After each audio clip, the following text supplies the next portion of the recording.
Let us pray.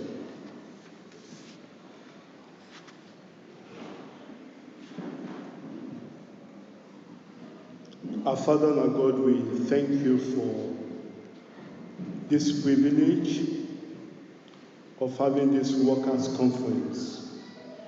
Thank you, Lord, for what we've been doing in our lives since we came here. Thank you for our leaders you've been using to bless us.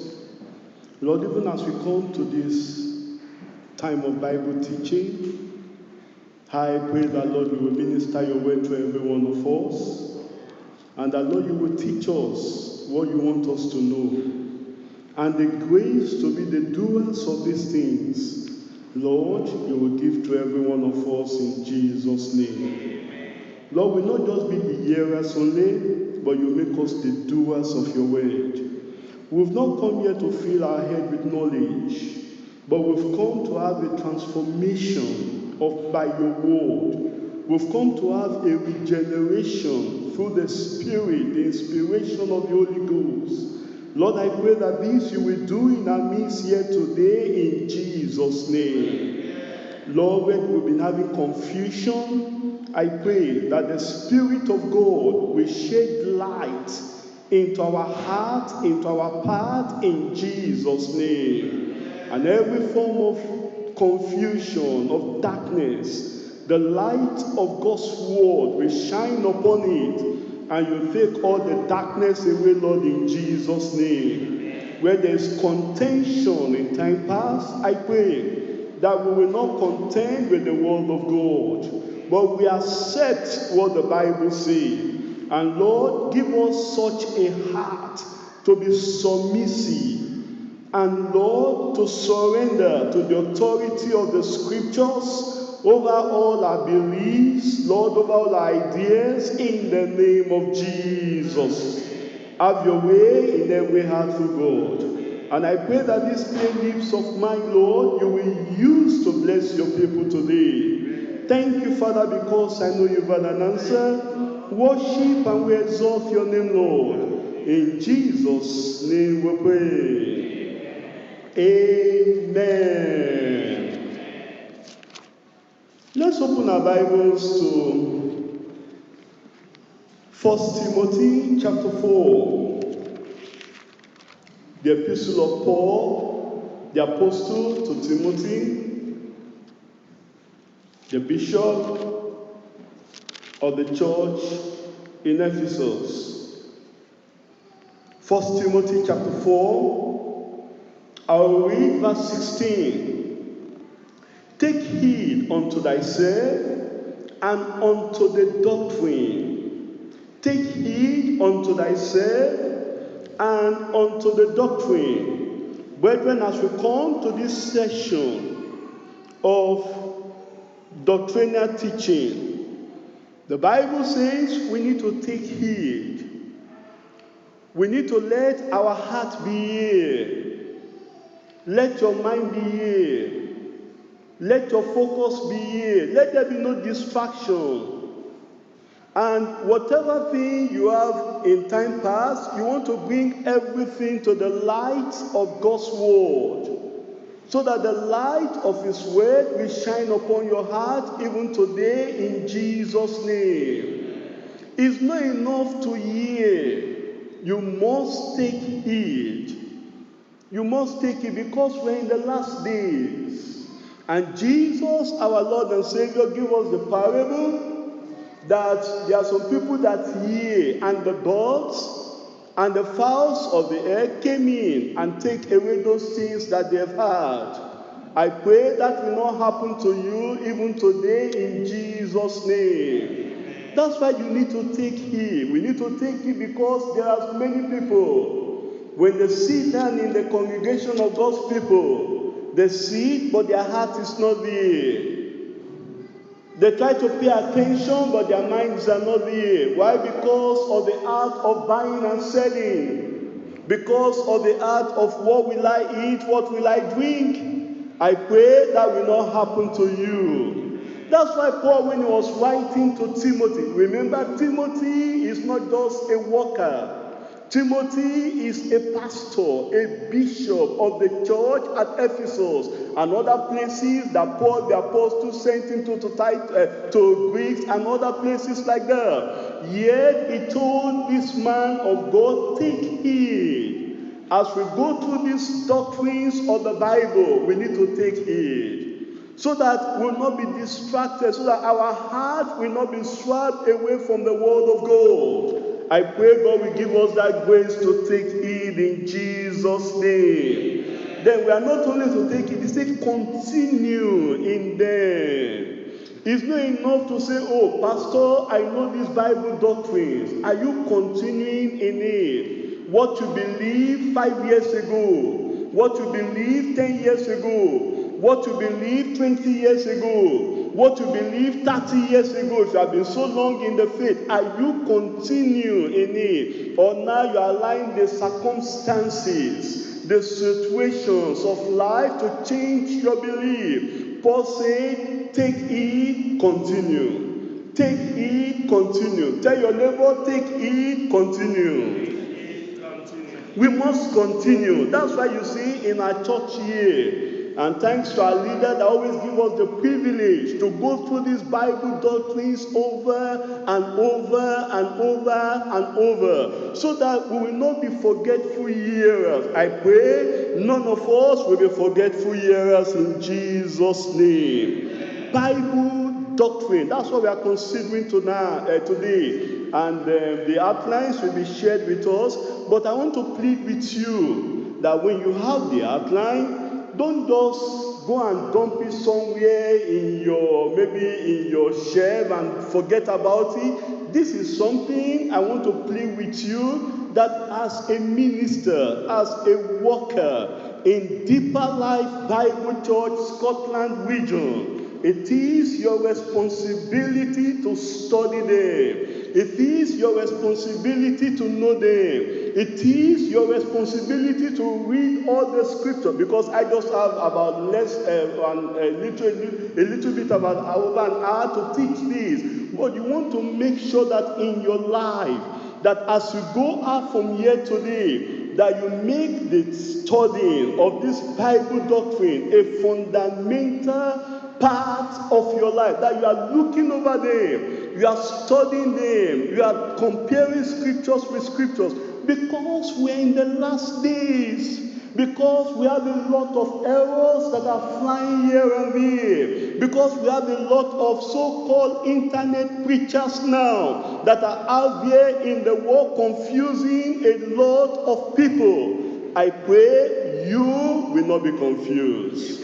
I pray you will not be led astray. Because when we talk about Bible doctrines are fundamentals. Bible doctrines are the foundation of our Christian life and ministry. If we must succeed in this life, in living the Christian life, if we must succeed in standing in the ministry that the Lord has given to you, there is the necessity of knowing these doctrines. There is the necessity of studying them and continuing in them and taking heed to them, so that you will not be led astray in Jesus' name. That's why he told Timothy, take heed unto thyself and unto the doctrine. Continue in them. Why, Paul? For in doing this, thou shalt both save thyself and them that hear thee. For better understanding of our teaching today, I'm going to take it under 3 subheadings. Point 1, we want to look at the purpose of biblical dogmas. The purpose. Why do we have this Bible doctrine? Why are they there? Now, I want you to know, these are not the doctrines of Pastor Dr. W.F. Kumuyi. You know, because people, when they look at all, they'll say, oh, this is the doctrine of Pastor Kumuyi. There's nothing like that. These are not the doctrines of our regional overseer. No, not at all. These are not the doctrine of even me, myself. These are biblical doctrine, and they are there for a purpose. Because if you look at all these doctrines, 22 of them, they are there. They are there. And I want to just take a survey quickly. How many of you know these 22 doctrines that we stand on in this church? Can you just wave your hand at me? How many of you know them? How many of you know them? Okay, I can see few hands here. That's very good. But I want to challenge every one of you today.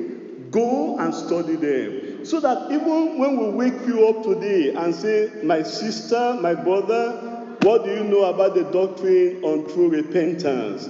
You can stand up and give us Bible passages that that support those doctrines. We've done that many years ago. I remember over 20 years ago now, as leaders and workers, we are always challenged that they will just call you when you go to workers' meeting. Our leader then, our national coordinator then for the youth ministry, we just call any of you, we just pick on any of us, and just say, okay, you, Brother Israel, can you give us, 5 of those doctrines? Not just 5, and give us at least 3 Bible passages to support the doctrine. And you cannot just sit and say, oh, Pastor, I don't know it. Because we are expected to know it. That's qualification for becoming a worker under the Deeper Christian Life Ministry then. You must know it.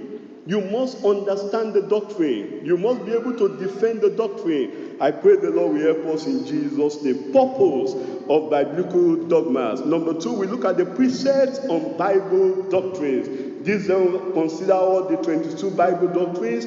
And then lastly, we look at practice by believing disciples. We need to practice them. We need to learn them. We need to live by them. The purpose of biblical dogmas. What's the purpose? Why do we have this doctrine? If we go back again to that 1 Timothy chapter 4, verse 16, he gave us the purpose there. For in doing this, that's the purpose, that's the ultimate purpose of knowing this doctrine. For in doing this, thou shalt both save thyself and them that hear you.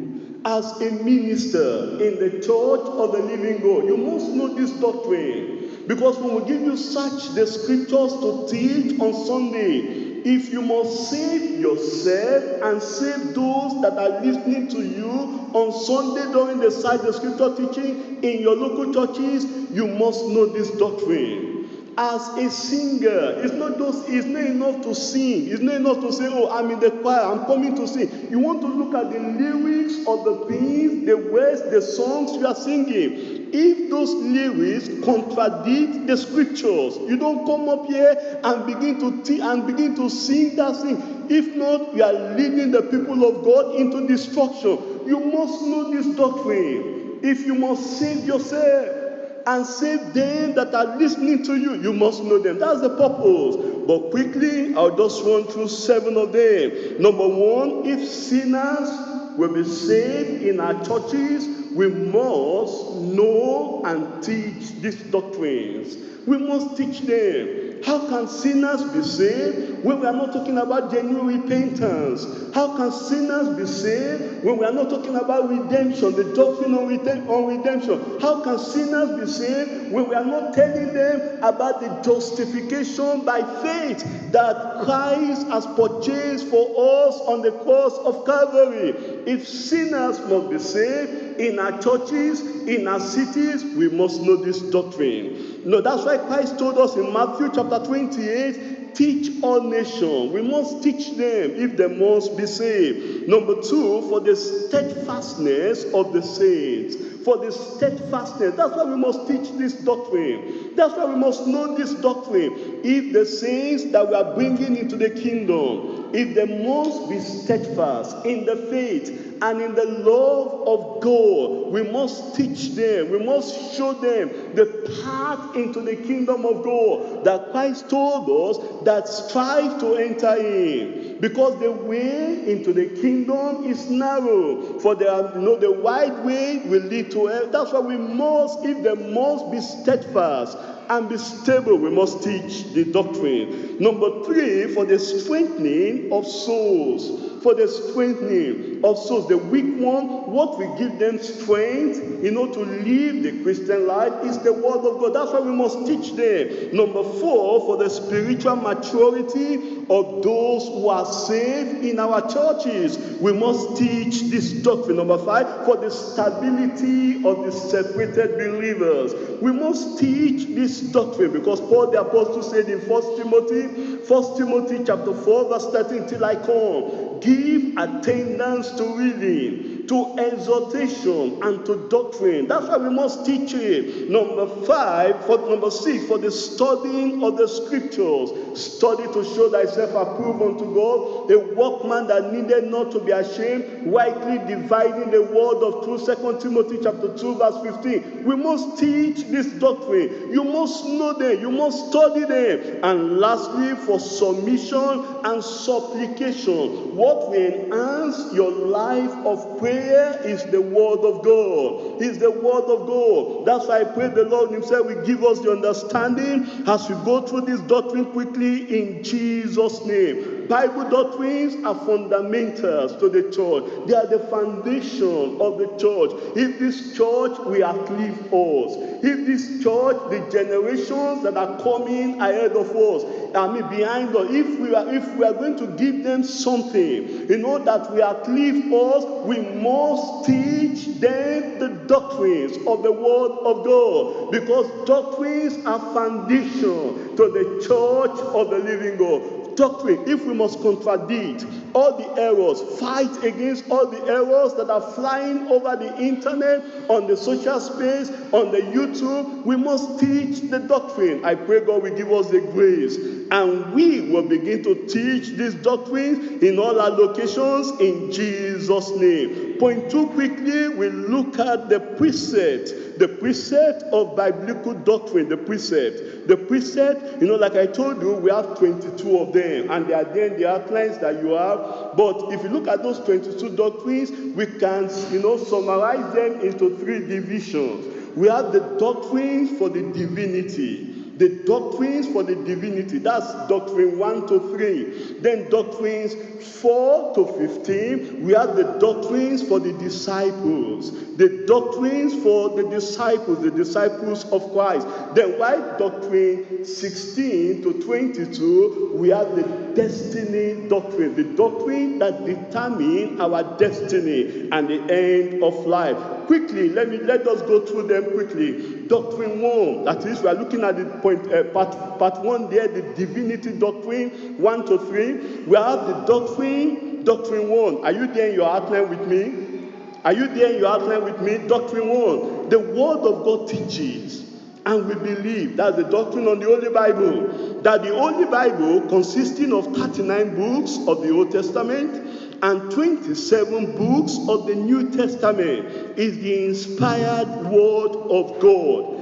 Any other books out of these 39 of the Old Testament and 27 of the New Testament are not part of the inspired word of God. You need to get that understanding. You need to know that. And we'll talk about the doctrine of the Holy Bible. And as believers, we take the Bible as the final authority in all matters concerning Christian conduct and war. We take the Bible as the final authority.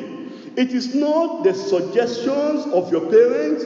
It is not the suggestions of your close allies, even in the church. It is not the suggestions or the comment of your friends, even in the church, that you take as the final authority. You want to ask yourself, what does the Bible say on this matter? And whatever the Bible says on that matter, that is what you take as your final authority if you're a true Christian. That's the Bible, the inspired word of God. 3 things here. We look at author of the Holy Bible, the author of the Holy Bible. B, believe the Holy Bible. And C, conviction established through the Holy Bible. The author, the Bible, all scriptures is given by the inspiration of the Holy Ghost. By the inspiration of the Holy Ghost. The scriptures is given not by the inspiration of men. The scriptures is given. You see that in 2 Timothy chapter 3, verse 16. All scripture is given by the inspiration of God and is profitable for doctrine, for reproof, for correction, for instruction in righteousness. All scriptures, God is the author of the Holy Bible through the inspiration of the Holy Spirit, because the holy men of God spake and wrote as they were moved by the Holy Ghost. He is the author, he is the writer, he is the spirit behind this inspiration of the Holy Bible. The Bible is not enough to know the scriptures, you must believe it. It is by believing you are saved. It is by believing you are sanctified. It is by believing you receive healing. It is by believing. You don't doubt the authority of the word of God. You don't doubt the inspiration of the word of God. Faith comes by hearing. And what did your Bible say? Hearing. Is it by the comment of the society? Is it by the comment of the government? No, but by hearing of the word of God. You must believe it.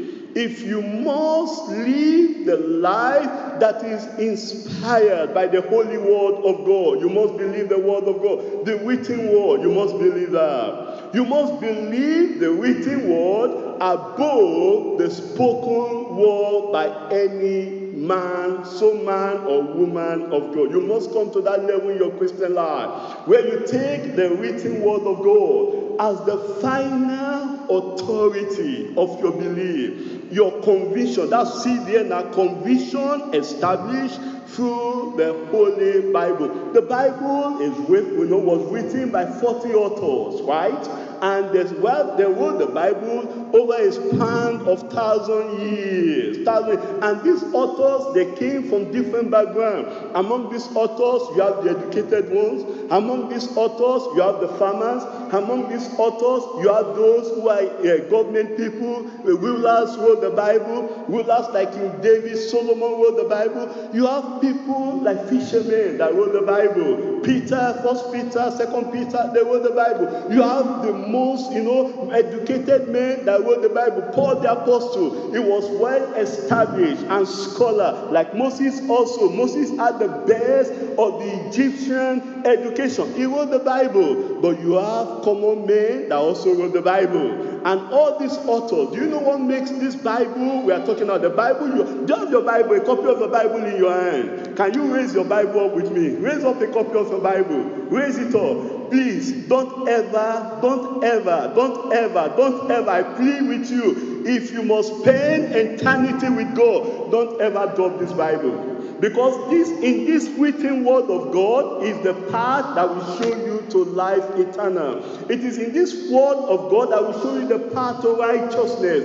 And this word of God, you must never drop it. For anything. For whatever reason, don't ever drop this word of God. And the Lord will keep every one of us in Jesus' name. There are men that says this word of God, they are going to kick against it. They are going to fight against it. In fact, one of them said, in 50 years' time, he's going to turn, the Bible, turn the world upside down, and people will not have a copy of the Bible. But do you know, in 50 years' time, his own house was turned to a printing press for the Bible. For the Bible. We want to talk about this Bible. This Bible is so influential that many of so-called Western government today, many society today, government today, takes their laws and things that governance from this word of God. The influence of this Holy Bible, it has influenced many of the past presidents of the United States of America.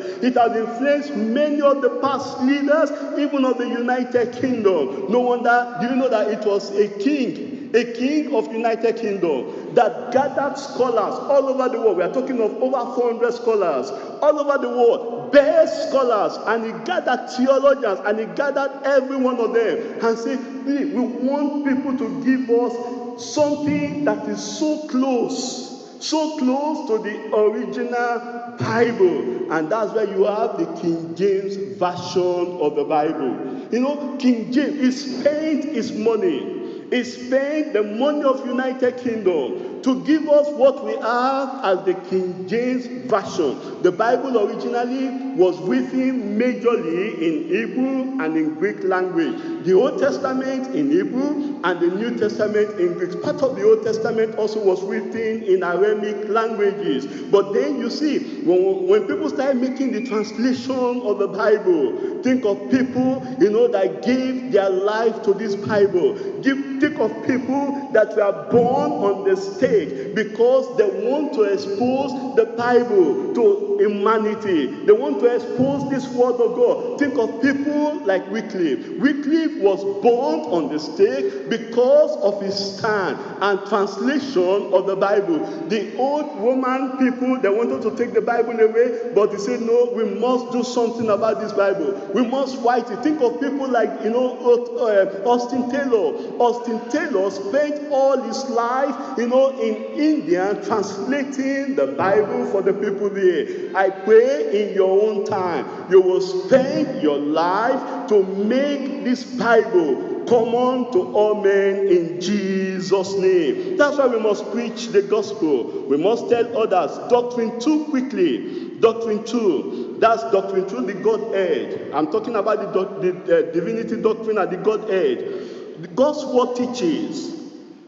and we believe, that the Godhead consists of 3 separate, distinct, and recognizable personalities and qualities, perfectly united in one.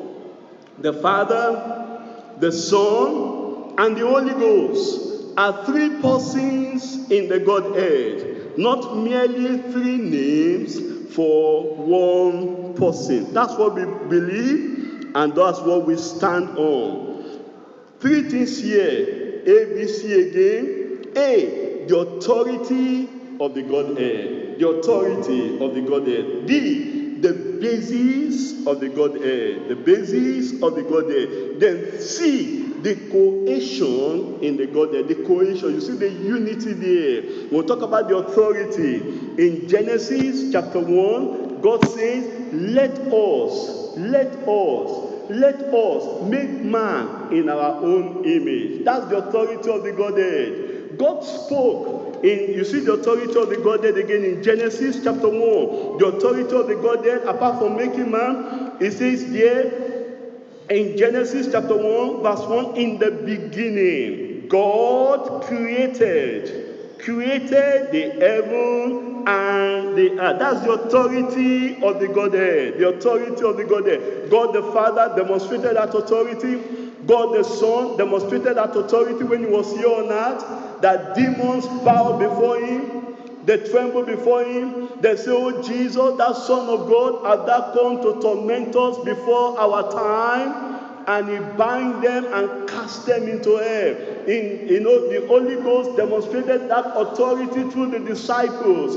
How God anointed Jesus Christ of Nazareth, who went all about doing good and healing all those that were oppressed of the devil. And not only that, you see that authority demonstrated through the Holy Ghost. When the Holy Ghost came upon the disciples and they received the power of the Holy Ghost and they began to perform signs and wonders. Authority, the basis of the Godhead. The basis. When we talk about the Godhead, we are not talking about 3 personalities just in one person. No, we are talking about 3 distinct personalities.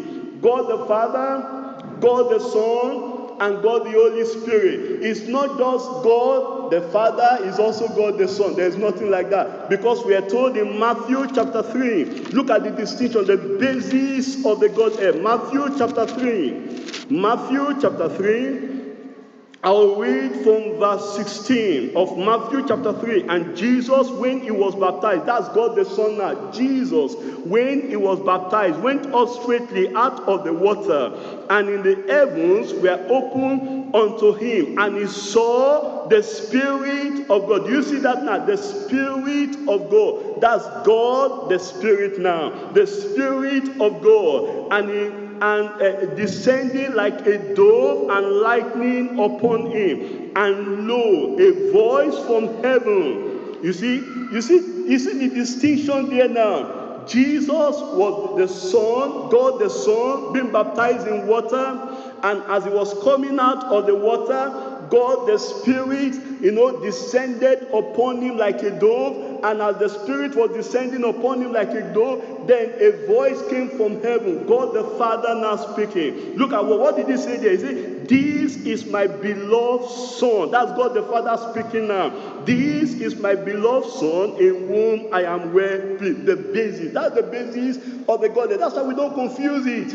We don't say, the Godhead is just one person. It's the same God the Father, God the Son, God the Holy Ghost. There's nothing like that in Scriptures. We have God the Father, we have God the Son, and we have God the Holy Spirit. But then, in this distinct personality, there is unity. That's the seed there, the cohesion in the Godhead. There is cooperation, there is collaboration, there is no division. Don't divide the Godhead. Do you understand? There are many people today, once they are baptized in the Holy Ghost, they say, "I'm baptized in the Holy Ghost, and as a result of that, I am moved by the Spirit of God." Yes, it's good to be moved by the Spirit of God, but then, when you are moved by the Spirit of God, do you teach the doctrine of God the Son? Of God the Son. You must not bring distinction in the Godhead. They all work together. They all collaborated together. God said, "Let us make man in our own image." And we just listen to our Father in the Lord. They're telling us about unity and youthfulness. As the Godhead is united, so the Lord expects us to be united, and we'll be united in Jesus' name. Doctrine 3, quickly, the virgin birth. Are you with me? Are you still with me? The gospel teaches, and we believe, the virgin birth of Jesus, the only begotten Son of God, as well as his crucifixion, death, burial, and bodily resurrection. 3 things there, A, B, C again. I'll show you A there, the actors in the virgin birth. The actors, there are some personalities that are shown in the virgin birth of our Lord and Savior Jesus Christ. Then the B there, I'll show you the belief. The belief, that's the deception on the virgin birth. The deception on the virgin birth, that's the belief. That's BLUFF, belief on the virgin birth. And C, I'll show you the confirmation of the virgin birth. The confirmation, the actors of the virgin birth. Who are the actors of the virgin birth? Number 1, we have the Holy Spirit. For that which is conceived of her is of the Holy Ghost. Do you know that in your Bible? Have you read that in your Bible? It's conceived of the Holy Ghost. Joseph has no part in the birth of our Lord and Savior Jesus Christ. He has no part in it. That's why when Christ was here on earth, check your Bible, read the Bible very well. Jesus never referred to Joseph as his father. He never referred to Joseph as his father, and yet he was submissive and respectful to Joseph as the husband of Mary. That which is conceived of her, the actors, you have the Holy Ghost, and then you have Mary, the favored virgin. Mary, the favored virgin. She was, Jesus was conceived not by Elizabeth. Don't let anybody, teach you any other thing. Mary was a distinct woman. She lived here on earth. She passed through what we are passing through. And she carried Jesus for 9 months until, she was delivered of the birth of Jesus. Mary is not a spirit. Mary is not, an angel. She was a woman. Do you understand? No wonder after, she was in courtship with Joseph. When Joseph found out that this woman I'm in courtship with is pregnant, and I'm a righteous man, how can I marry a woman? And people will be wondering and say, Mary, Joseph, we thought that you're a righteous man. We thought that you're a ruler in the temple. how can you now go and mess up your life with Mary? So Mary was a personality, and she's one of the actors in the virgin birth of our Lord Jesus Christ. And Jesus himself, the one that was conceived of the Holy Ghost in the womb of Mary, is the third actor. So Joseph has no part. That's what we believe, and that's what we stand on. Do you understand? But then there are deceptions on the virgin birth, the belief on the virgin birth. People tell us today, the pastor, it takes two to tango. But can I tell you, concerning the virgin birth of Christ, it took only one, and that's the Holy Ghost. And that's the Holy Ghost. So when you talk about the science, does not, it's not operational when it comes to the virgin birth of our Lord Jesus Christ. Number the CDA, confirmation of the virgin birth. Confirmation. It was prophesied in scriptures in Isaiah chapter 7. Isaiah chapter 7 verse 14, therefore the Lord himself shall give you a sign. Behold, a virgin shall conceive and bear a son, and thou shalt call his name Emmanuel. Emmanuel, that's the prophecy that was given, and that eventually was confirmed and was fulfilled in Matthew chapter 1. Bible doctrine 4. Quickly, I'm running through them now. Now we go to the doctrines for discipleship. The doctrines for discipleship. This leads us to Bible doctrine 4. Are you there with me? Bible doctrine 4. We believe, and the Bible teaches, on the total depravity, sinfulness, and the guilt of all men, since the fall, rendering them subject to God's wrath and condemnation. God's wrath and condemnation. A act of sinful man. The act of sinful man. Man was depraved. Man was corrupted, sinful, wicked. And as a result of that, the only man that was born without sin was Christ. But every other one that came through the lineage of Adam and Eve was born in the image of sin. That's why, brethren, it's not so difficult. You see a young child today, 5 years, 6 years, 7 years, if you are not careful, the things those child, you begin to wonder, who taught this child to be telling lies? Who taught this child to be changing things? Who taught this child to be behaving this way? Who taught this child to be angry? Who taught this child, to demonstrate bitterness? It's because of the depraved nature of man, the depravity of man. The depravity, that's the behaviors of sinning man. The sinning man, the behaviors is the behavior of sin. It's not of righteousness, it's unrighteous, it's wicked. Behold, I was born and conceived in sin. In the image of sin did my mother conceive me. That's what we are told in Psalm 51. Because of that, all they are. You see the behaviors there in Romans chapter 1. Quickly, Romans chapter 1. So you must understand, we'll talk about the depravity of man. That's why it's not enough to just bring people to church and say, oh, come to church, come to church, come to church. It's good they come to church, but we must lead them to a point of conversion, to a point of regeneration, if they must be true disciples of our Lord and Savior Jesus Christ. Because we are told in Romans chapter 1 verse 29, be filled with all unrighteousness. You see the behaviors there: fornication, wickedness,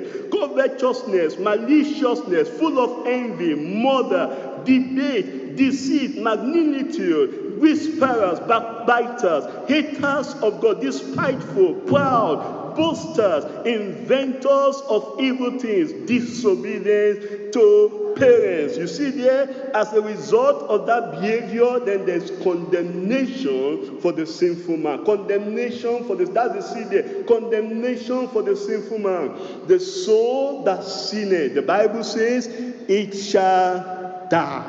It shall die. And it's not just the physical death. We are talking of the eternal death. We are talking of the dead in lake of fire forever and ever. We are told in Romans chapter 6, condemnation for the sinful man. Romans chapter 6 verse 23, for the wages of sin is death. the wages of sin, the condemnation, the result of sin. That's why, brethren, before you commit any sin, always know that there is consequence for that sinful act. There is a consequence, and there's condemnation, there's judgment, because the Bible says the wages of sin is death. I pray the Lord will deliver every one of us from eternal death in Jesus' name. If that will happen, this will lead us to doctrine 5, repentance. There must be repentance. Gospel teaches, and we believe that repentance is a complete turning away from all sins and its deceitful pleasures, and that it is required from every sinner before he can truly and effectively believe in Jesus with saving faith. With saving faith. 3 things there. A, the act of true repentance. The act of true repentance. What do we mean when we talk about repentance? When we talk about repentance, what do we mean by that? It is the turning away. You've been going in the path of sin before, but when you hear the gospel message, you make up your mind and you say, Lord, I want to turn away. You not turn around. That's repentance. When you turn away from all your evil ways, that's the act of true repentance. It is not by coming to church. It is not by getting us involved in church activities. We don't repent by getting involved in church activities. There must be the turning away from every sinful act and pleasures if we must experience true repentance. That's the act there. There is no other way. There is no other way to salvation. There is no other way to redemption. There is no other way to sanctification, to salvation and peace with God, except the way of repentance. The Bible says in Proverbs chapter 28, in verse 13, he that covereth his sin shall not prosper. If you are still holding on to your sin, you are still holding on to those evil habits, those pleasures of the flesh, you will not prosper. You will not prosper spiritually. You will not prosper physically. You will not prosper mentally. You will not prosper emotionally. But if you must prosper, if you must have peace with God and peace with men, if you must have the salvation that comes through our Lord and Savior Jesus Christ, there must be a turning away. The Lord himself said that the wicked turn, you must turn. And I pray if you have not turned, today you will turn. I say today you will turn, and sin will not have dominion over your life again in Jesus' name. The basis of true repentance is when we turn away, and we don't go back to all those sins again. We turn. And those sins, God himself says that he will forget them. He will put them in that sea of God's forgetfulness. That's the basis. When we turn from our sin, when we repent from our sin, we will have the severe conversion through repentance, through true repentance. The only way we can have genuine conversion and salvation from sin is when there is true repentance. And when there is that repentance, it will bring conversion. It will bring regeneration. It will bring a change of heart. It will bring salvation. And sin will not have interest. We not have interest to you again. When you have truly repented, a man that is truly converted will not continue in his sinful way. A woman that is truly converted will not have joy in committing all those secret sin, all those open sin again. Because sin is deadly. The wages of sin is death. I pray that will not be our lot in Jesus' name. But this genuine conversion, this genuine transformation and regeneration of the Holy Ghost, like we are told in Titus chapter 3 verse 5, that will be our Lord in Jesus' name. Bible doctrine 6 is on restitution. When there is repentance, there will be restitution. Gospel teaches, and we believe, that restitution is making amends for wrongs done against our fellow men. You see that? It is not enough to say, oh, Pastor, I'm born again. Have you corrected your wrongs that you have done with your fellow men? Have you gone to that brother to make your apology? Have you gone to that sister to make peace with her? Have you gone to that individual that you destroy his life, you destroy his personality to make peace? Restitution is part of the Bible. And can I tell you today, no matter the number of years you spend in the church and in the ministry and in the doctrine and in the in this kingdom, that you cannot outgrow restitution. We don't outgrow it. If Paul the apostle, one of the greatest of all the apostles, can say in Acts chapter 24 verse 6, herein do I exercise myself. I exercise myself. Do you exercise yourself? Do you examine yourself every day before you go to bed and say, is there a brother I'm holding out against? Is there a sister I'm holding out against? And you free your mind from it. And you say, you ask yourself the question, is there a stolen books of the library that, of my school library that is still in my possession? Is there a money I took forcefully or deceitfully that is still in my bank account? Have you made your restitution? Have you done your restitution? Because the word of God teaches and we believe that restitution is making amends for wrong done against our fellow men, restoring stolen things to their rightful owners, paying debts. You don't pray that your creditors will die and then they will forget your debt. You don't pray that prayer as a Christian. No matter the number of years it takes you to pay that debt, as long as that debt is still hanging on your neck and that individual has not said, oh, well, I've written up the debt, like the Paris Club told our Nigeria some years ago, and say, oh, your debt has been forgiven. Except that happen, as long as you are still owing that debt, part of your restitution is that you pay up your debt. You pay the debt, giving back where one has defrauded. You give back when you have defrauded, making confessions to the offended. The offended may not know about it, but you go and make confession. You go and tell that brother and say, boss, sorry, you were not there the other day, but this is some things I said about you, and I think I'm very wrong here. Please. It's part of restitution. And that's what we believe if you want to get to heaven. Because restitution is part of Bible doctrine. Jesus taught it. The apostle taught it. They even practice it. And whichever you want to go, the one that Jesus taught on restitution, you are not obeying. The one that the apostle taught on restitution and you are not doing, I pray God will help us in Jesus' name. Making confession to the offended and apologizing to those slandered, so as to have a conscience void of offense toward God and man. Husband, do you still apologize to your wife today? Or you say, well, I'm the man of the house, I'm the big man of the house. I want to tell you, if your wife is offended, you need to make apology. Pastors, we as pastors, do we still apologize to those who have offended? Do we still say, I'm sorry? Do we still say, worker, choir leader, choir member, do we still say sorry to people we cross their path? Let me tell you something. We are not robots. Do you understand? We are not robots.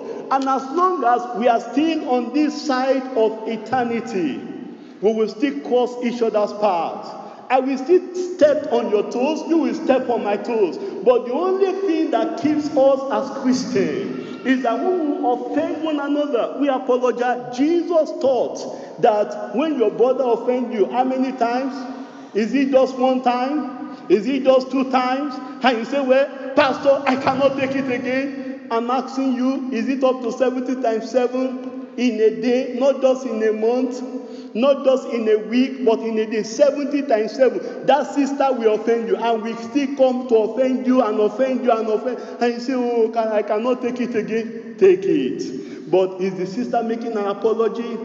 Accept that. That's part of restitution, and that's what we believe, and that's what we are taught. 3 things here. Number 1, restitution before the Lord. Restitution before the Lord. You see that in Genesis chapter 20. Abimelech, he took Abraham's wife, and the Lord, because of that, judged the household of Abimelech, and he closed their womb. But Abimelech quickly made his restitution and restored Abraham his wife.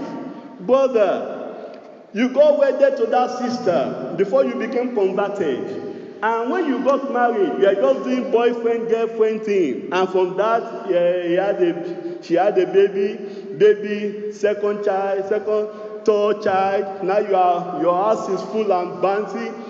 And you say, well, Pastor, my children are not even in the university. But I'm asking you, have you gone to pay a dowry? Have you gone to the parents and say, well, she doesn't have parents again. How about the family members? You must pay the dowry. If not, you are living with a stolen wife. You are living with a stolen wife.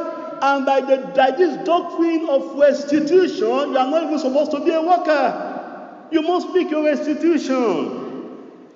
Sister, you elope with that brother, and that time you are doing boyfriend-girlfriend thing, and you just elope with her and with him, and so I love him. In fact, he's the sugar in my tea, he's the bread on my butter, the butter on my bread. I will not die except I marry him. And you elope like that, and then you've got children. Have you gone back to your parents and said, Dad, Mom, I'm sorry, I did this many years ago. Please forgive me. It's part of restitution. We must make our restitution. We must straighten our life.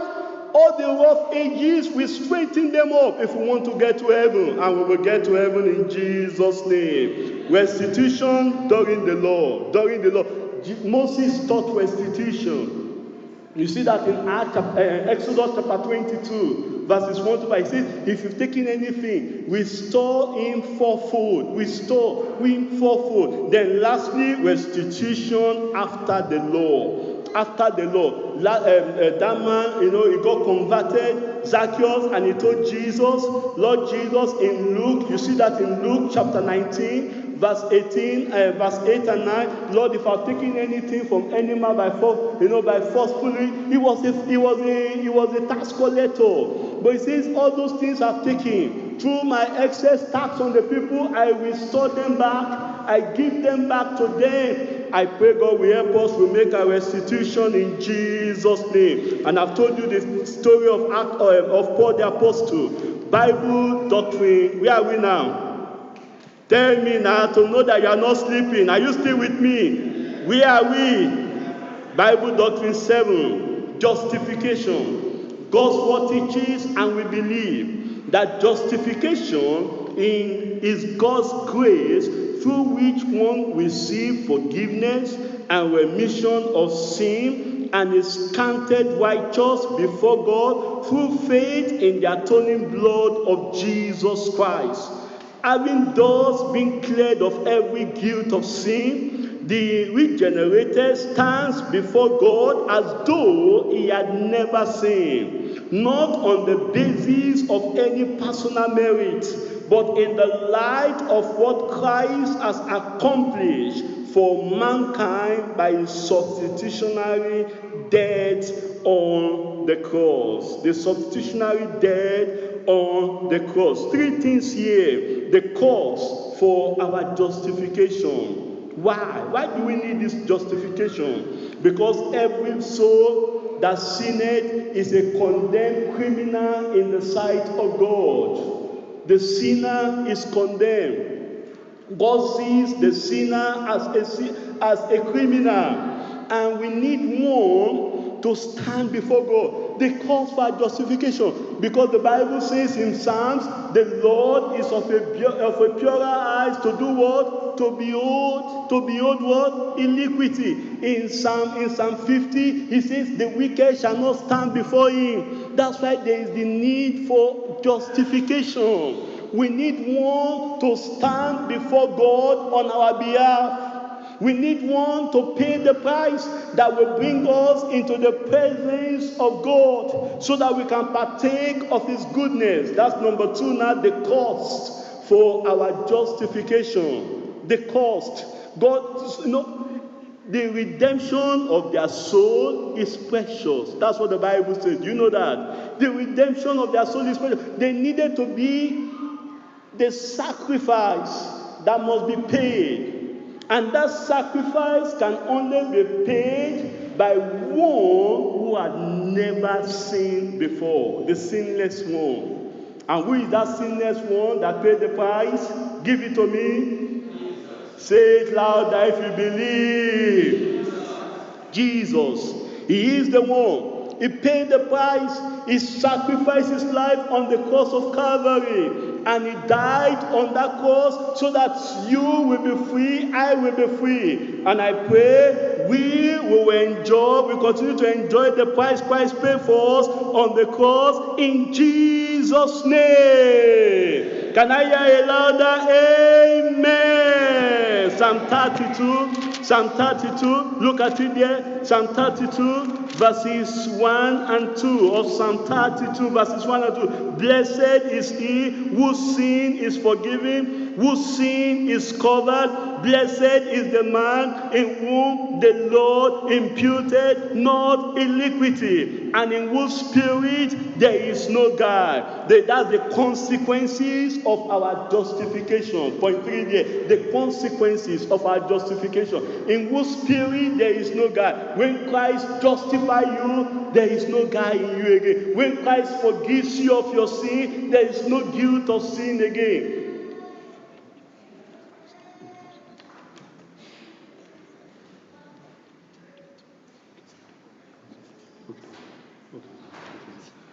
So that's the consequences of our justification. We are free and we'll be free indeed in Jesus' name. Can I hear a louder amen? When that justification takes place in your life, then this leads us to Bible Doctrine 8, water baptism. Water baptism. God's word teaches and we believe that water baptism is essential to obedience after reconciliation with God. Water baptism is done once, and it is by immersion, not thrice, in the name of the Father and of the Son and of the Holy Ghost, as Jesus commanded. You see that? As Jesus commanded. Number one, there, pardon before water baptism. If we must be baptized in water, there must be pardon and forgiveness of sin. That's why in this church, we don't practice infant baptism.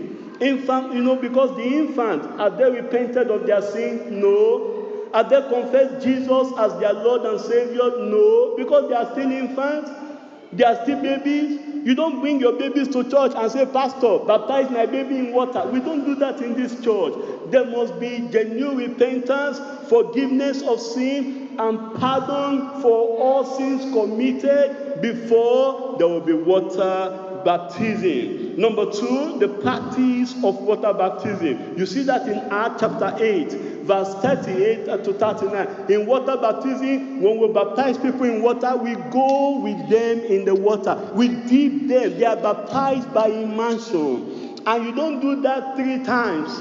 You don't say, oh, number one, you immerse the head, put the head down and bring it up and say, I baptize you in the name of the Father. Number 2, you take the leg, you put the leg again and bring it down. No, you don't do that in this church. In this church, according to the Bible, we don't baptize people by sprinkling water. Do you know there are some people that sprinkle water on people and say, you are baptized? I baptize you now in the name of the Father and of the Son and of the Holy Ghost. Or the Father will just put the hands on the water and say, I touch your forehead, you are baptized. There's nothing like that in scriptures.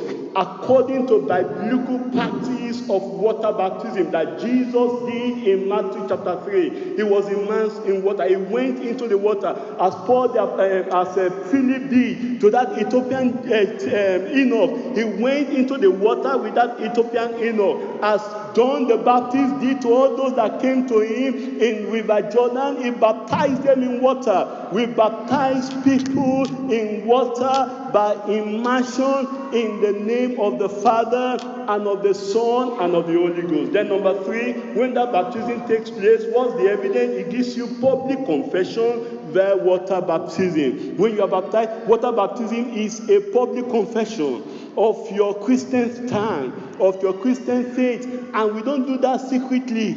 You don't say, oh, pastor, come and baptize me at night when people will not see me. That's why in our church here, we always teach it that during water baptism, we have other people that will witness it. That will say, oh, I remember the day this brother was baptized. I remember the day this sister was baptized. That she testified publicly that is now, or she is now a member of our Lord and Savior Jesus Christ, the body of Christ.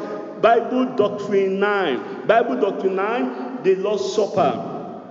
God's word teaches, and we believe that the Lord's Supper was instituted by Jesus Christ so that all believers, all members of the family of God might partake thereof regularly to show the Lord's death till he come. The emblem used are unleavened bread and the juice of the fruit of the vine. Anyone who eats and drinks unworthily brings damnation, punishment, and chastisement upon himself. 3 things quickly. A, attitude during Lord's Supper. During the Lord's Supper, what should be our attitude? We should be in a state of, of sobriety. When we are partaking of the Lord's Supper, that's not the time. Children are running here and there. Everybody is making noise. There should be a place of quietness, of solemnity, because at that time we are observing the breaking of the body of Christ. Because at that time we are remembering what Christ did for us on the cross of Calvary. So it should be a solemn assembly. What should be our attitude during the Lord's Supper? Before the Lord's Supper, we need to prepare the people. We need to prepare ourselves. We need to ensure that there is no sin. We don't take the Lord's Supper unworthily, because if you do, you bring judgment and punishment upon yourself. That's why we are told in 2 Corinthians chapter 13, examine yourself. Whether you be in the faith, make the time before the Lord's Supper. We prepare the church. When the church announced that this Sunday we're having the Lord's Supper, make sure that before that Sunday you examine yourself. That should be our attitude. And we don't skip the Lord's Supper. There are many believers today, they will say they'll come to church and you want to give them this, sorry, I will not take the Lord's Supper now. If you are skipping the Lord's Supper, you don't know when Christ will come. That thing that is making you to avoid the Lord's Supper will make you to miss the rapture. I pray none of us will miss the rapture in Jesus' name. Be there the bread and the wine in the Lord's Supper. The emblem is unleavened bread. We don't take bread that is filled with yeast. No, not at all. During the Lord's Supper. And in the Lord's Supper, we don't take any alcoholic wine. In the Lord's Supper is the fruit of the vine. Is the fruit of the vine. The bread without yeast, because the emblem of yeast is the emblem of sin. And then see the concept of the Lord's Supper. The concept. Then we'll talk about the Lord's Supper. The Lord said, you show the Lord's death till he comes. Lord Jesus, how often are we supposed to have the Lord's Supper? Do it to show his death till he comes. There is no time limit. There are some churches today, they always do Lord's Supper almost every week. That's okay for them. They're doing it right. I can't condemn them. There are some, they don't even do it 2 years, 3 years, 4 years, 5 years down. They don't even observe the Lord's Supper. The concept of the Lord's Supper is a remembrance of the Lord's death till he comes. I pray the Lord will help us in Jesus' name. Bible Doctrine 10. Are we with me? Entire sanctification. God's word teaches, and we believe that entire sanctification is a definite act of God's grace subsequent to the new birth, by which the believer's heart is purified and made holy. It cannot be attained progressively by work, struggle, or suppression, but it is obtained by faith in the sanctifying blood of Jesus Christ. Holiness of life and purity of heart are central to the Christian living. 3 things there. Number 1, salvation before sanctification. We must be saved before we can be sanctified. Sanctification is not for sinners, it's for the saints. We must be saved. Then number 2, sanctification of the saint. If we must obtain this sanctification of the saint, We must give ourselves to the Lord. We must consecrate. The Lord has prayed for us. He has promised. He prayed for us in John chapter 17, like our Father in the Lord read to us this morning. John 17:17, sanctify them through thy word is truth. Number 3, when we are sanctified, we need to sustain it. Sustaining the saints' sanctification. How do we sustain it? By watchfulness, carefulness, prayerfulness, and daily examination, so that you don't lose the experience. Bible Doctrine 11. Bible Doctrine 11. God's word teaches, and we believe, that the baptism in the Holy Ghost is the endowment of power from on high upon the sanctified believer. It is the promise of the Father. And when one receives this gift, it is accompanied by the initial evidence of speaking a language unlearned previously, referred to as speaking in tongues, as the Spirit gives utterance. We do not teach or instruct people how to speak in tongues. The Holy Ghost gives the utterance. We stress the necessity of purity before power. The gift of the Spirit are for the believers today. The gift of the Spirit are for the believers today. ABC of that, number 1, the act of the Holy Ghost. When the Holy Ghost comes upon you, it comes with that initial evidence of speaking in an unknown tongue. We don't teach people how to speak in tongue in our church here. It is not part of the Bible.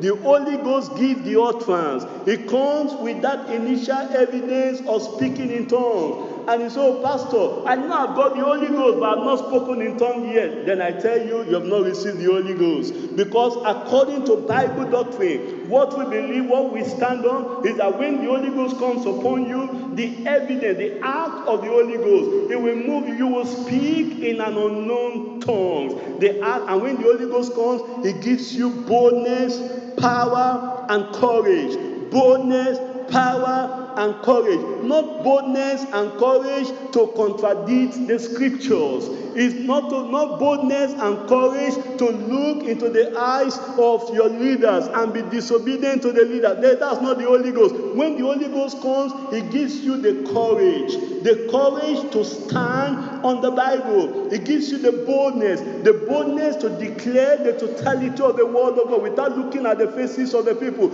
And He endues you with power. He endues you with power, the power of the Holy Ghost. And then the confirmation through the Holy Ghost. You see there, it confirms the gift of the Holy Ghost, the baptism of the Holy Ghost with signs and wonders. The Lord working with them. Mark chapter 16, verse 20. I pray that confirmation will begin to see in our heart, in our lives, in our ministry, and in our church today in Jesus' name. You know, it's not only our Father in the Lord that can work all the miracles. It's not only our pastors that can work the miracles. You yourself, if you have the Holy Ghost, you can lay hand on the sick and the sick will recover. You can lay hand on those who are oppressed and those who are oppressed will be delivered. You can lay hand on those who are captive of the devil and they'll be set free. The Lord will do this through you and through every one of us, and our church will be a dynamic church with people that are baptized and filled of the Holy Ghost in Jesus' name. Bible Doctrine 12, redemption, healing, and earth. God's word teaches, and we believe that redemption from the curse of the law, healing of sicknesses and disease, as well as continued earth are provided for all people through the sacrificial death of Jesus Christ. Through the sacrificial death of Jesus Christ. Number 1, definition of this doctrine. What do we mean by this doctrine? Redemption. Redemption is the release or liberation from captivity or death by paying a price called a ransom. And Jesus paid that price for us.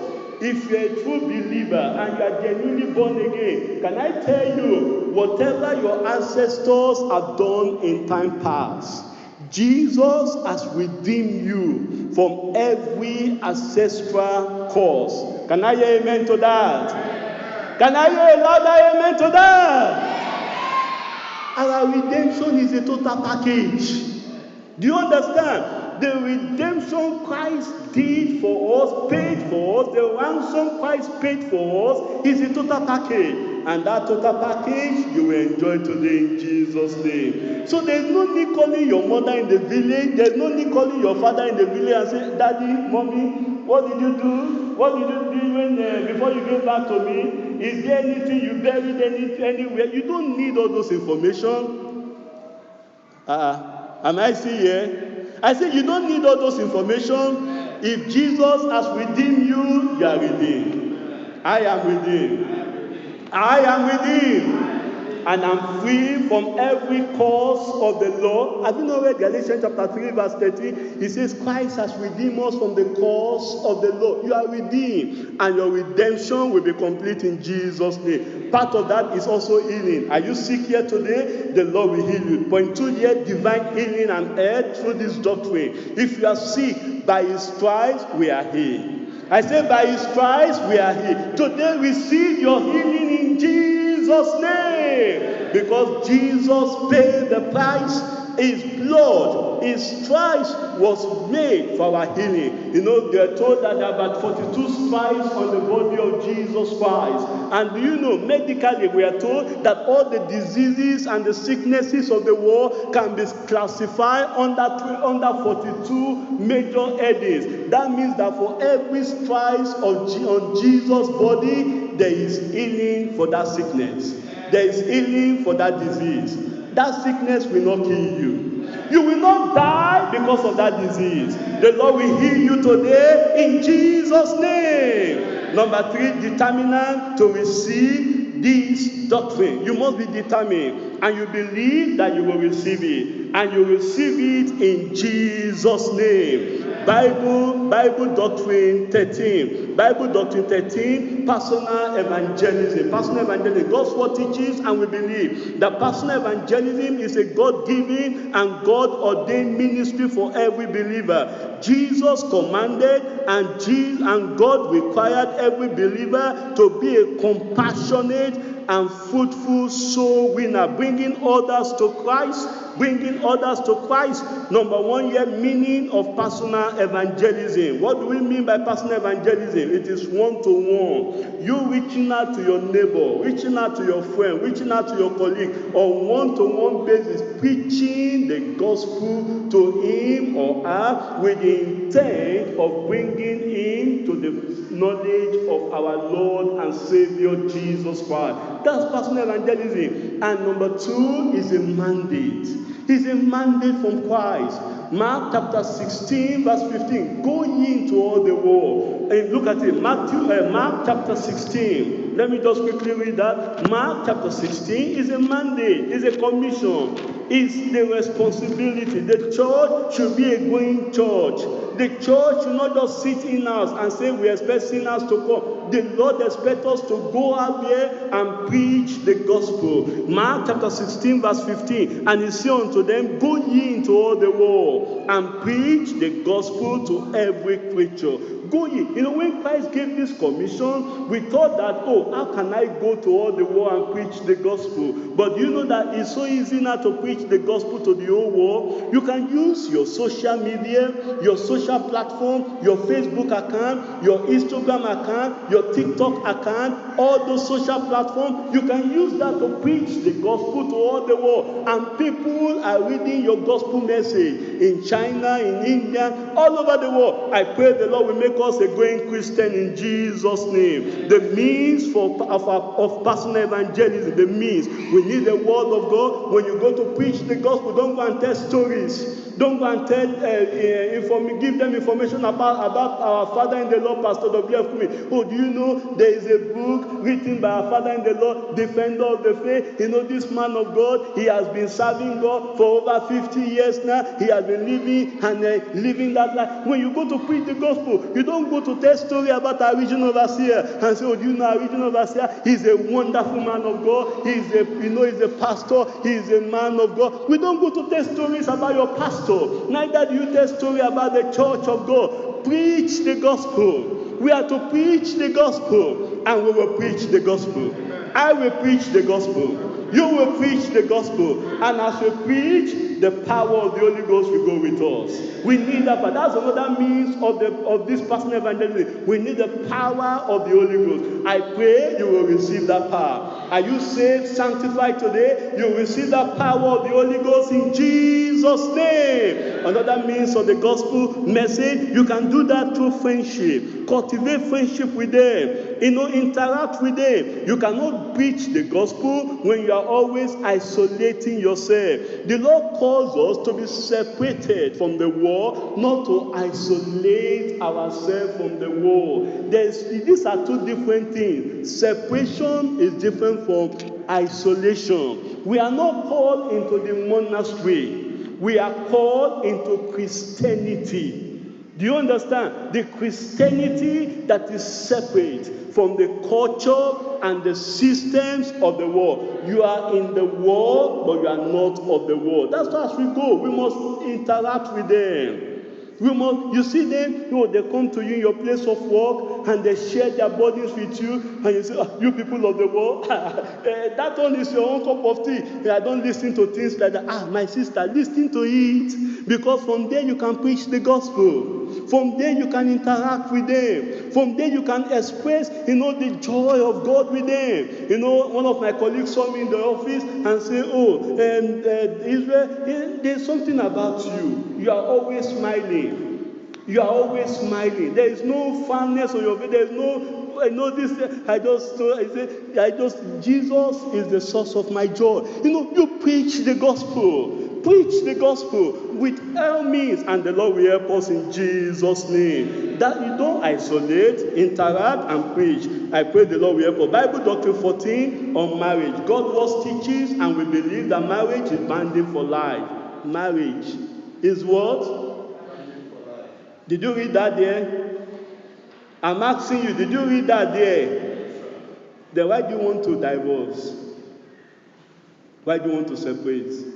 The culture of this world is divorce, remarry. But that's not the culture of the Bible. Marriage is binding for life. Our young ones here, I plead with you, before you get to this institution of marriage, pray. What did I say? Pray. Because once you enter, do you know that marriage is the only institution you enter and you receive your certificate before you graduate? Do you know that? What is that certificate? The marriage certificate. They will give it to you on the day. There is no institution that gives you your qualification till you've done your exams. Is that not so? The only institution that gives you your qualification even before you do the exam is the marriage institution. That's why you must pray. You must pray.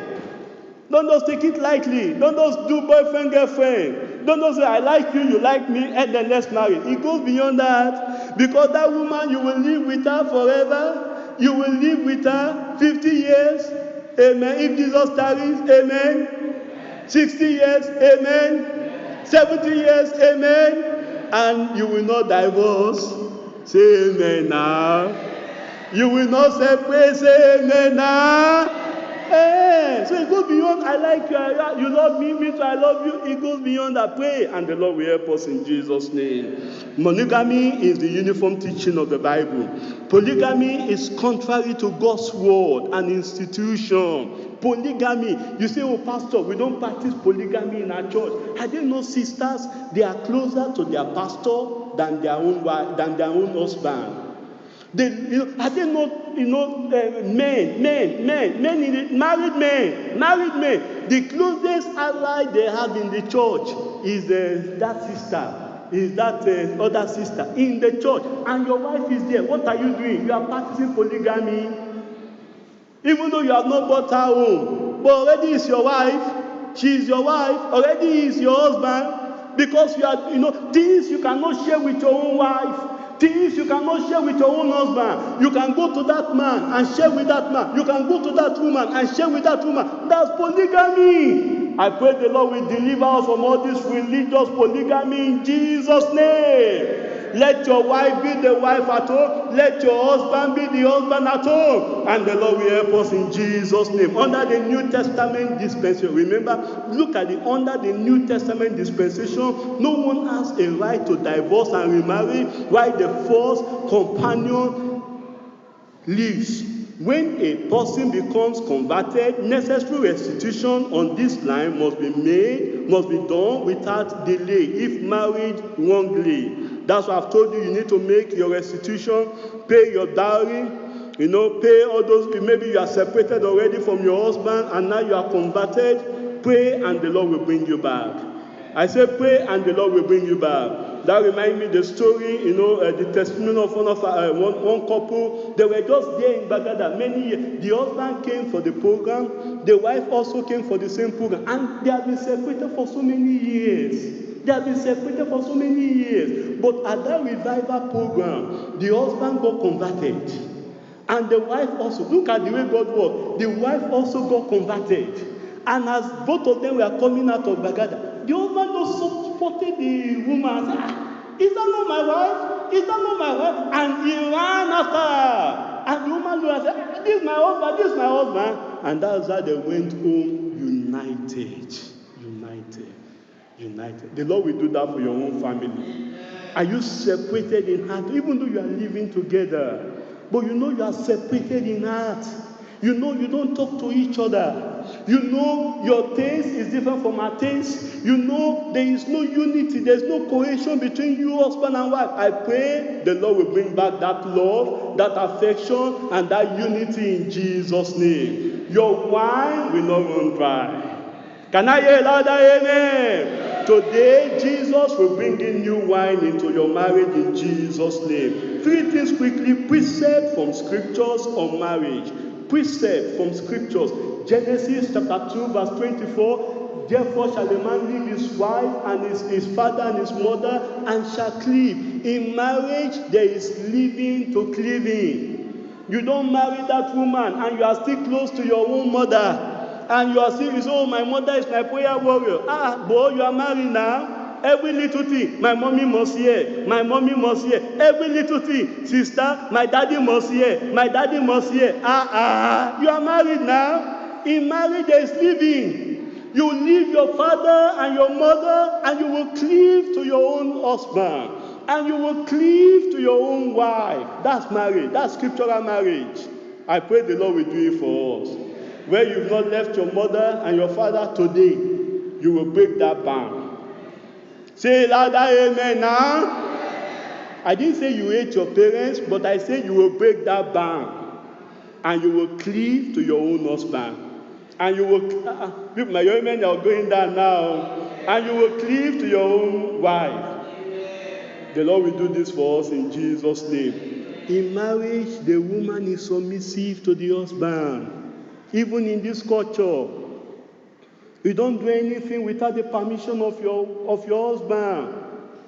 Don't say, me too, I'm born again. I'm saved, sanctified, I'm baptized in the Holy Ghost. I have the Holy Ghost. Whatever the Holy Ghost tells me, that is what I will do. My husband, forget about it.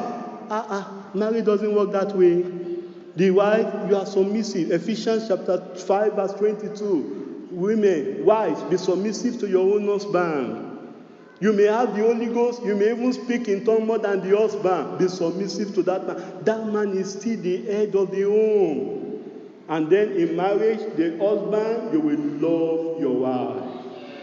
I say you will love your wife. You are demanding submission. Submission is more than that. If the wife is giving you all her life, you as the man, you must be ready to sacrifice your life for the woman. Amen. I can't hear the brother saying amen. No. Say louder amen.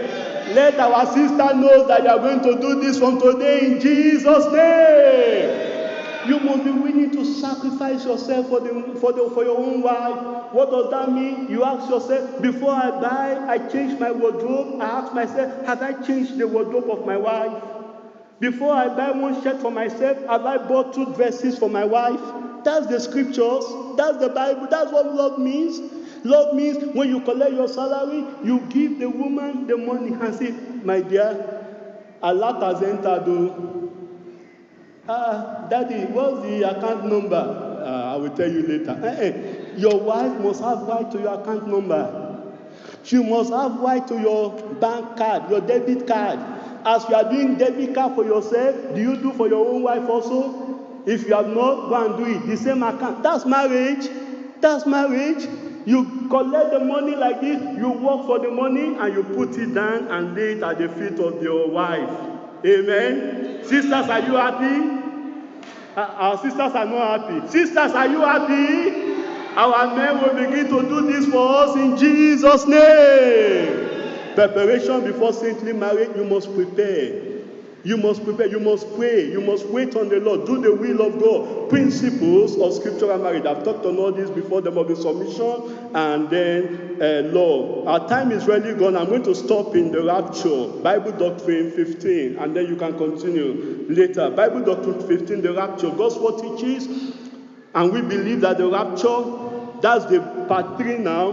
Part 3 now, destiny doctrines. The doctrines that determine our destiny, the rapture. One of the first one there is the rapture. God's word teaches, and we believe that the rapture, commonly referred to as the first phase or stage of the second coming of Christ, is the taking away from the earth of all living saints and all who died in the Lord. The rapture will take place before the great tribulation. Do you see that in your Bible? Do you see that in the outline there? The rapture will take place before the great tribulation. When the pandemic started, many so-called believers were confused. I still remember people were checking me online and say, as Pastor Israel gone, as Pastor Israel gone, is our GST preaching the Bible? You know, there are many weeks our GST preach. People were afraid. People thought that the rapture was taking place. No, I will not be here on earth when the great tribulation will be taking place. You will not be here on earth because Christ will come to take us home. Rapture before the great tribulation. And then the rapture can happen at any time from now. In the twinkling of an eye, without a moment warning, the trumpet shall sound, and the dead in Christ shall rise first. Then we which are alive and remain shall be caught up together with them in the cloud to meet the Lord in the air. And so shall we ever be with the Lord. Number one, reasons for the rapture. Why the rapture? Why do we have the rapture in the Bible? Christ, the major reason for the rapture is because the Lord himself will need to take us away before the great tribulation. That's the major reason. Why the rapture? Because Christ himself prophesied it. He said it. The angels prophesied it. That's the reason for the rapture. The disciples, they thought about it. The apostles of old, they thought about it. That's the reason for the rapture. Number two, reality of the rapture. Are there people in Bible days that have partook of this form of rapture? Yes, there are. We have Enoch in Genesis chapter 5, verse 24. And the Lord took him, and Enoch was not. The Lord took him. That's a prototype of the rapture. The rapture, you know, for Enoch, the Lord took him. People knew not, the Lord took him. Elijah, when the Lord was to take Elijah up in the chariot of fire, Elisha saw it. He saw Elijah going in the chariot of fire. That's the rapture. That's the prototype of the rapture. When the saints will be taken away like this, I will know it. I will see myself in the air. I will fly with the Lord Jesus Christ, and I will meet him in the cloud. I pray you will experience that in Jesus' name. The disciples, they saw Christ. In Acts chapter 1, that's the prototype of the rapture. They saw Christ, being taken out of their sight in the cloud by the angel. And the angel said, and the angel told the disciples, as you saw this Jesus, so he will come back again. Christ is coming back again. And this time when he comes back, he will come in the air to take me with him. How about you? How about you? I pray we will go. That's why there must be readiness for the rapture. We must be ready. We must be. Brethren, the time is short.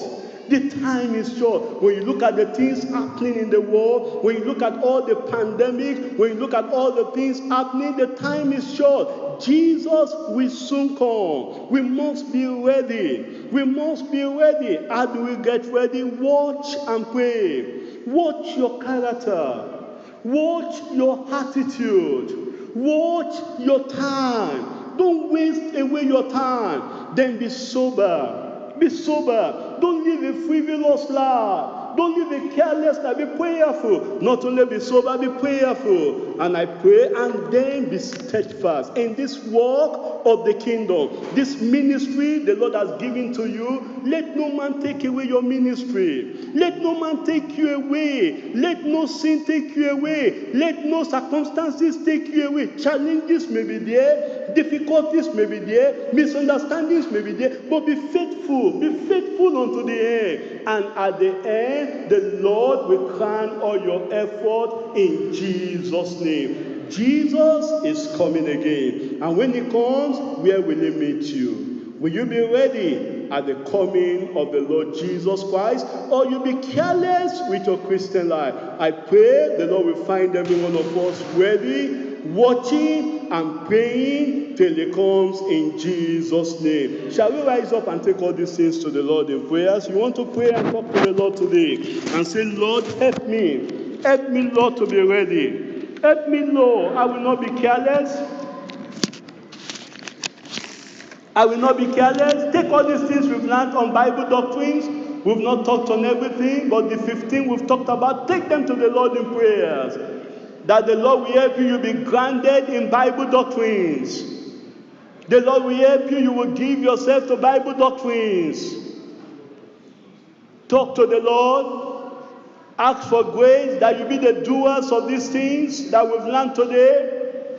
The Lord will help you.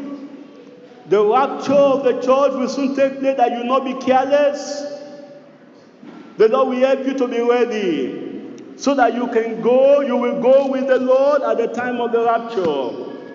We've talked about marriage. How is your own, my brother? How is your own, my sister? Do you still love that wife? Are you still demonstrating your love, your affection for your wife? We've talked about redemption, healing, and health. Are you sick here today? Present that sickness to the Lord, and there is healing for you here today. We've talked about justification. The justifier. Are you justified truly? Talk to the Lord, that the Lord himself will help. But all these things we've talked about the Holy Bible. Do you believe the Bible? Do you make the Bible the final authority of your life, my brother? Do you make the Bible the final authority of your life, my sister? Let's pray that the Lord himself will help us, that all these things we've learned today, we will not just know them, we will be the doers of them. Talk about the Godhead. Don't be confused. Don't bring divisions in the Godhead. Pray that the Lord himself will help you. We give you the grace that will be the doers of this word of God.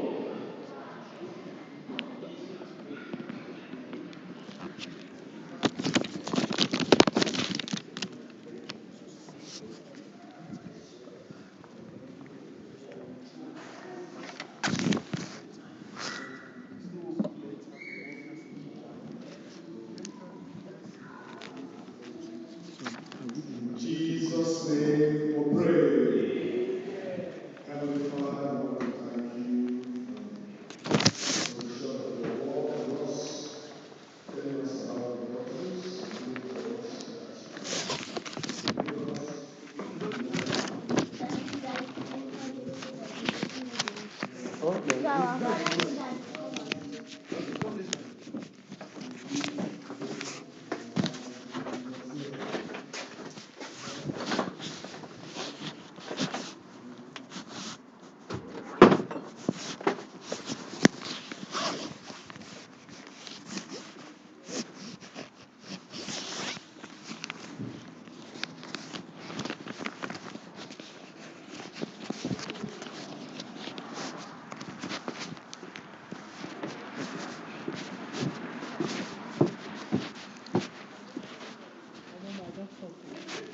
Maybe tomorrow now.